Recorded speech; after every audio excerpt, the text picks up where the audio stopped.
एक छोटी सी स्टोरी है, प्लीज पूरी जरूर सुनना, हार्ट टचिंग स्टोरी है। एक छोटे से बच्चे की माँ मर जाती है और उसके पिता दूसरी शादी कर लेते हैं और जिससे वो शादी करते हैं उसके पहले से 3 बच्चे होते हैं। शुरू में सब ठीक रहता है लेकिन धीरे धीरे सच्चाई सामने आने लगती है।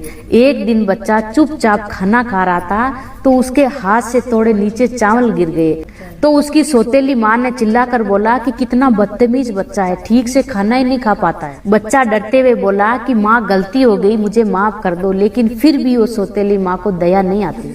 उसने गुस्से से थाली उठाई और बच्चे को बालकनी में बंद कर दिया।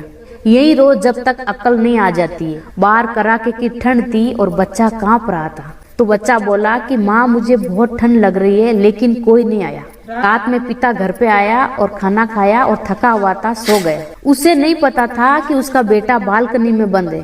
पिता को सपने में उसकी मरी हुई पत्नी दिखाई देती है। तुम मेरे बच्चे का ध्यान नहीं रखते।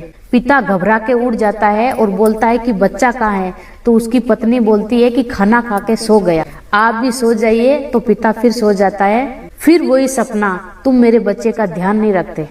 पिता फिर उठता है और बोलता है कि सच बताओ बच्चा कहाँ है। तो उसकी दूसरी पत्नी बोलती है कि बच्चा खाना खा के सो गया है, मुझे भी सोने दो और आप भी सो जाओ।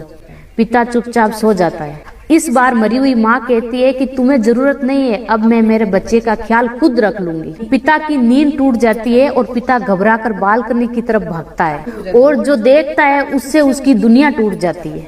बच्चा ठंड से मर चुका था और चावल बिखरे पड़े थे।